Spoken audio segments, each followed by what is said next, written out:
Bonjour à tous, c'est Roméo Cournal, le coach intuitif, et nous marchons ensemble sur le chemin qui mène à soi. Aujourd'hui, la joie de l'échec. Souvent, lorsque les personnes s'adressent à moi, que ce soit des particuliers ou des professionnels, que ce soit des managers, que ce soit des parents, ces personnes s'adressent à moi parce qu'elles se sentent inhibées. Elles ont l'impression de ne pas avancer dans la vie. Elles n'avancent pas dans leur couple, elles n'avancent pas dans leur famille, elles n'avancent pas dans leur entreprise, elles n'avancent pas dans leur business, dans leur projet. Elles n'avancent pas tout simplement dans la vie. Très souvent, j'observe, et pour tout vous dire, en fait, dans tous les cas, dans tous les cas que j'ai à traiter, le problème principal est une peur viscérale de l'échec. Mais alors, pourquoi a-t-on peur de l'échec? Mais au fait, c'est quoi d'abord l'échec? Je vous propose de voir l'échec à travers la grille de lecture que je vous propose toujours depuis des années, c'est-à-dire l'expérience comme une émotion associée à un événement. Cette expérience est finalement la manifestation d'une émotion associée à une information, une pensée, ce qu'on appelle une croyance. Donc, qu'est-ce qu'une expérience d'échec?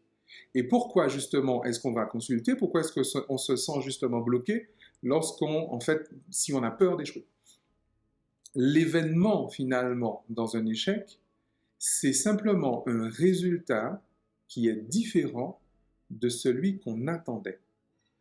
Ce n'est jamais autre chose que ça.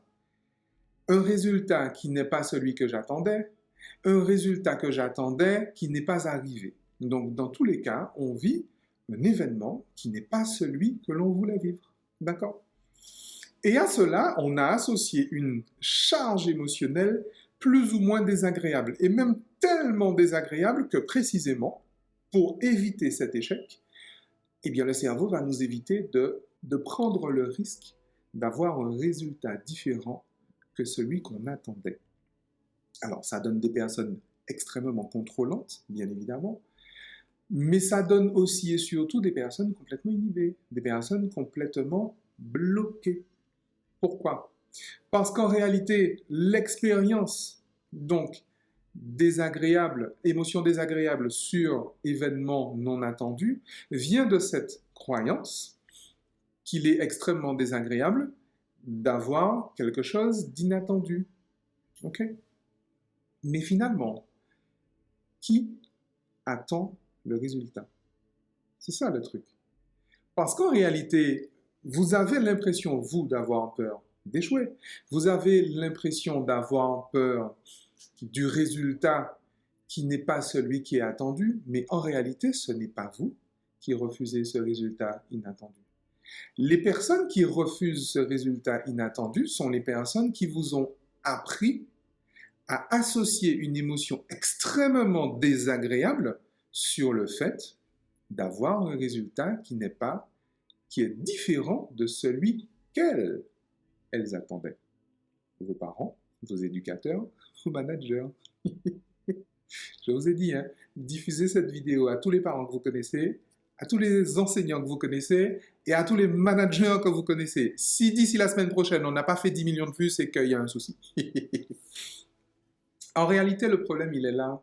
Et c'est bien pour ça que je parle du déconditionnement, de la nécessité de se déconditionner justement de son éducation, de se libérer, de s'émanciper des conditionnements sociaux éducatifs. Parce qu'effectivement, très souvent, dans nos civilisations, particulièrement, je vais dire la civilisation blanche caucasienne, j'en reviens encore, mais je vais faire une petite nuance. Je vais parler de l'Europe du Sud, de l'Europe latine, ok? Où effectivement, on a appris justement à ne pas échouer. On a appris justement à donner, à montrer des résultats attendus. Et on a appris justement à fuir le résultat inattendu aux yeux de l'autre. Vous avez compris, la blessure narcissique n'est pas très loin. En réalité, c'est ce dont on est en train de parler. On est en plein dedans. Mais lorsqu'on donne des résultats qui sont attendus, comment ça s'appelle? Ça s'appelle de la conformation.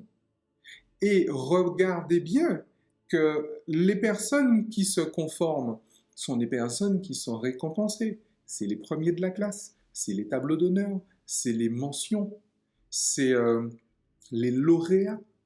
Ce sont ces personnes qui sont promues en entreprise et en administration. Vous le voyez bien. La qualité que l'on attend le plus d'un enfant, d'un collaborateur, c'est sa docilité. Et c'est la docilité, la conformation, en fait, qui est récompensée. Et c'est pour ça que dans vos entreprises, vous vous retrouvez à être managé par des personnes qui sont moins compétentes que vous, mais qui sont beaucoup plus dociles que vous. C'est pour ça que vous vous retrouvez effectivement dans vos familles. Regardez bien qu'en réalité, l'essentiel des conflits que vous avez avec X ou Y, en fait, ce qui crée le conflit avec les personnes, c'est précisément la différence de votre niveau de docilité, la différence de votre niveau de conformation. Alors, écrivez conformation comme vous voulez. Mais le principe, il est véritablement là. Et en réalité, il ne sert absolument à rien d'attaquer les problèmes de conflit par la forme s'il n'y a pas une réflexion de fond qui est faite. Lorsque l'on parle de progrès, lorsque l'on parle d'innovation, lorsque l'on parle de pionnier, on parle forcément de désobéissance.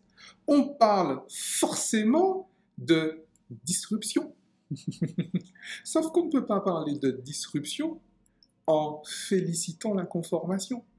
Si vous avez l'impression d'être un progressiste et que vous n'avez pas, j'ai envie de dire que vous n'enseignez pas la joie de l'échec à vos élèves, à vos enfants, à vos collaborateurs, vous êtes juste un pantin. Et ce n'est même pas péjoratif quand je dis ça. Je me réfère vraiment à des philosophes comme Baruch Spinoza, par exemple. En réalité, vous pensez que vous vivez, mais en réalité, ce n'est pas vous qui vivez. Ce sont des principes que l'on vous a inculqués qui vivent à travers vous. Et vous, vous faites les gardiens de la pyramide. Alors, je sais bien que pour la plupart d'entre vous, vous êtes de bonne foi, évidemment. Mais si précisément je fais cette vidéo pour vous donner ce point de vue, c'est parce que je sais bien que ce point de vue, vous ne l'avez pas. On ne peut pas être progressiste et féliciter, récompenser la conformation. J'ai beaucoup d'amis qui sont enseignants. On a tous nos défauts. Je viens moi-même d'une famille où il n'y a que des enseignants. Et en fait, et ces personnes me disent, oui, mais attends, moi j'enseigne effectivement ou en formation professionnelle ou en formation initiale, j'ai besoin précisément que les personnes, les enfants ou les ados ou les adultes à qui j'enseigne, justement, puissent au moins valider des savoirs. Mais effectivement, comment est-ce qu'on fait pour valider un savoir en valorisant précisément l'échec? Lorsqu'un élève présente un résultat qui n'est pas celui, effectivement, que vous attendez, vous avez la possibilité de lui taper sur les doigts. Okay? Vous avez la possibilité de le punir. Donc, rejet, humiliation, injustice, trahison, ce que vous voulez. Enfin, les fameuses 5 blessures. Regardez bien que toutes les coercitions tournent autour de ces 5 blessures, hein, dont parle très bien Lise Bourbeau. Si, lorsqu'un élève vous présente un résultat qui n'est pas celui qui a attendu, plutôt que d'entrer dans une coercition, vous lui imposez finalement qu'il explique pourquoi est-ce que ce résultat n'est pas le résultat qui a attendu. Et s'il arrive à expliquer justement pourquoi ce résultat n'est pas le résultat qui était attendu, à partir de ce moment-là, vous le félicitez. À partir de ce moment-là, effectivement, vous mettez une charge émotionnelle absolument agréable sur le fait qu'il ait réussi à prouver pourquoi le résultat que lui, il a donné n'est pas le résultat qu'il attendait. N'est pas le résultat que vous attendiez plus précisément, le résultat qu'on attendait de lui. Et en plus, si vous arrivez à lui faire dire pourquoi lui, il a donné ce résultat-là, à partir de ce moment-là, non seulement vous aurez fait progresser l'enfant, mais vous lui aurez appris une chose qui est fondamentale. la joie de l'échec. La joie de l'échec. Il est absolument, absolument fondamental, particulièrement si vous avez un petit Z ou un petit alpha, il est absolument fondamental d'apprendre à un enfant, à un adolescent, à un collaborateur à aimer échouer, à associer une, une émotion, un ressenti absolument agréable sur le fait d'obtenir un résultat qui n'est pas celui qu'on attendait de lui, qui n'est pas celui que peut-être lui-même attendait de lui. Ok? Qu'est-ce que ça donne comme exemple? Les sœurs Tintin, la tarte tatin. D'accord. Qu'est-ce que ça donne comme exemple? Christophe Colomb, par exemple. Même si, bon, je suis afro-descendant, j'ai quelques distances avec Christophe Colomb. Mais ça, c'est un autre débat. Qu'est-ce que ça donne d'autre comme exemple? Le Viagra. Si vous vous sentez bloqué dans votre vie, et très clairement, c'est ce vers quoi directement je vais vous amener. Si vous... D'ailleurs, toutes les personnes qui me contactent, au départ, c'est là qu'on va. On va au fond des choses. Pourquoi tu n'aimes pas échouer? Pourquoi tu n'aimes pas montrer quelque chose d'autre que ce qu'on attend de toi? Et seulement une fois que tu auras appris, à ton cerveau à quel point il est agréable de donner un résultat différent que celui que les autorités environnantes attendent de toi, seulement à partir de ce moment-là, tu pourras te sentir avancer dans la vie.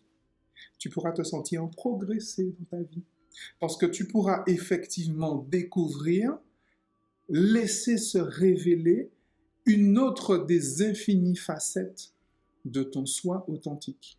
Et seulement à partir de ce moment-là, tu pourras vraiment bien t'amuser. Allez, au revoir.